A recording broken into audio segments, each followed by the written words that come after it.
foreclosure of his home by the bank which provided the loan to purchase it.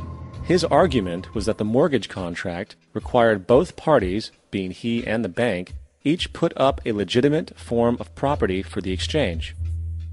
In legal language, this is called consideration.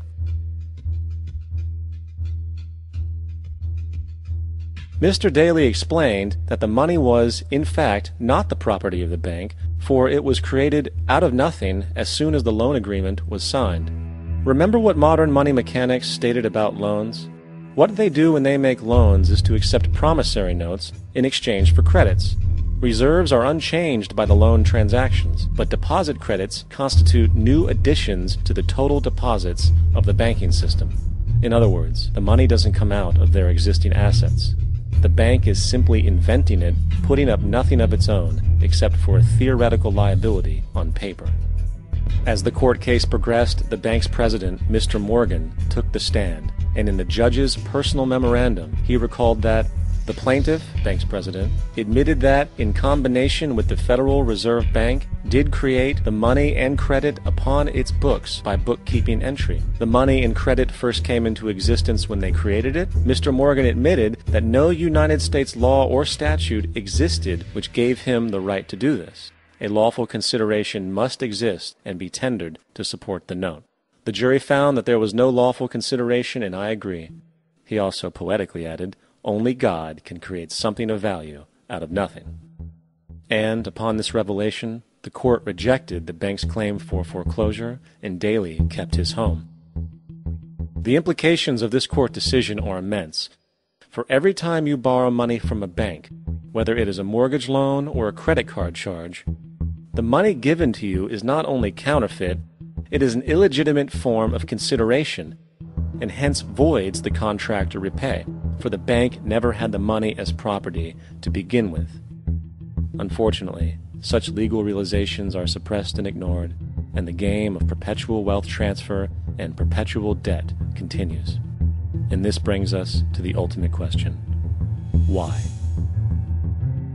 During the American Civil War, President Lincoln bypassed the high-interest loans offered by the European banks and decided to do what the Founding Fathers advocated, which was to create an independent and inherently debt-free currency. It was called the greenback.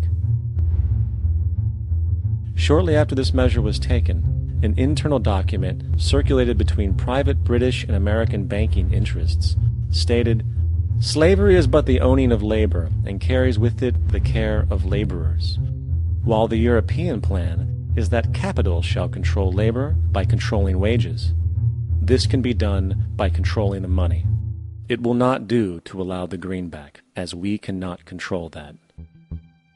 The fractional reserve policy perpetrated by the Federal Reserve, which has spread in practice to the great majority of banks in the world, is, in fact, a system of modern slavery. Think about it. Money is created out of debt. And what do people do when they are in debt? They submit to employment to pay it off. But if money can only be created out of loans, how can society ever be debt-free? It can't. And that's the point. And it is the fear of losing assets coupled with the struggle to keep up with the perpetual debt and inflation inherent in the system, compounded by the inescapable scarcity within the money supply itself, created by the interest that can never be repaid, that keeps the wage slave in line, running on the hamster wheel with millions of others, in effect powering an empire that truly benefits only the elite at the top of the pyramid. For, at the end of the day, who are you really working for? The banks. Money is created in a bank and invariably ends up in a bank. They are the true masters, along with the corporations and governments they support. Physical slavery requires people to be housed and fed. Economic slavery requires people to feed and house themselves.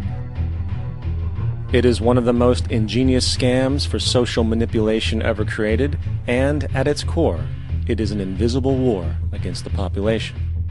Debt is the weapon used to conquer and enslave societies, and interest is its prime ammunition.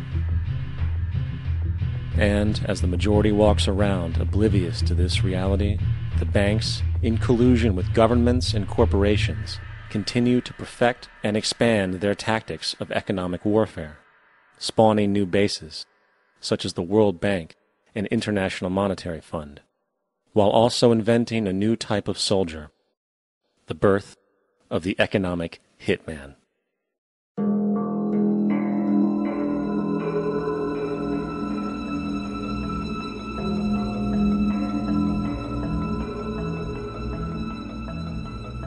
We economic hitmen really have been the ones responsible for creating this first truly global empire. And we work many different ways.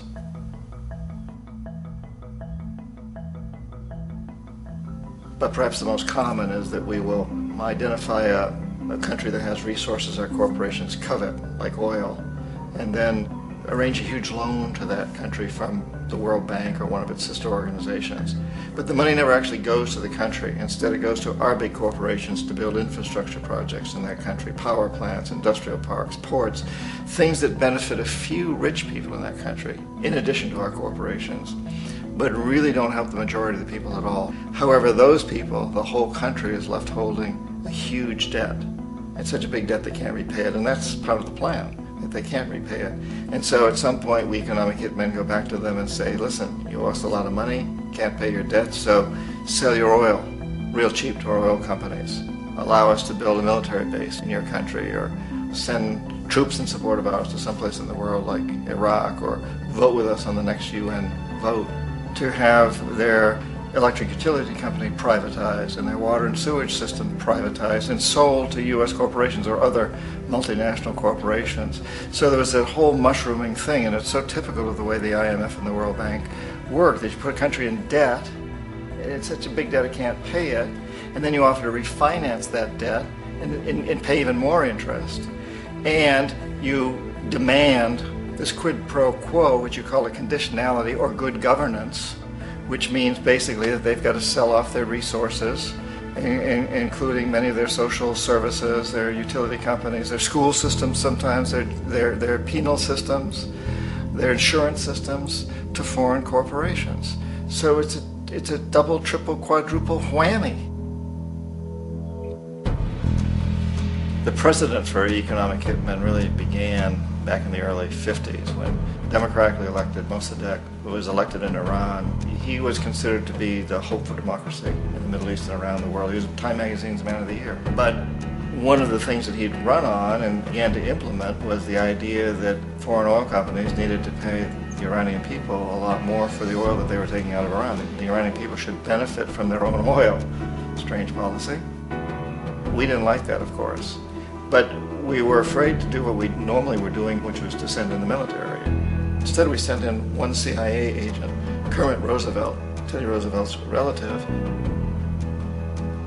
And Kermit went in with a few $1 million and was very, very effective and efficient. And in a short amount of time, he managed to get Mossadegh overthrown and brought in the Shah of Iran to replace him, who always was favorable to oil. And it was extremely effective. Mobs overflow Tehran. Army officers shout that Mossadegh has surrendered and his regime as virtual dictator of Iran is ended. Pictures of the Shah are paraded through the streets as sentiment reverses.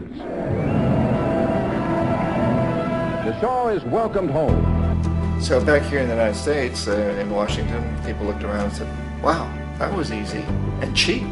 So this established a whole new way of manipulating countries, of creating empire. The only problem with Roosevelt was that he was a card-carrying CIA agent, and had he been caught, the ramifications could have been pretty serious.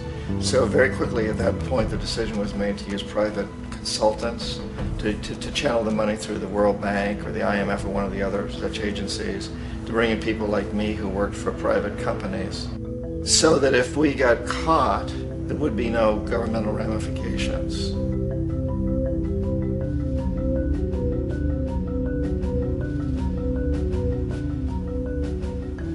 When Arbenz became president of Guatemala,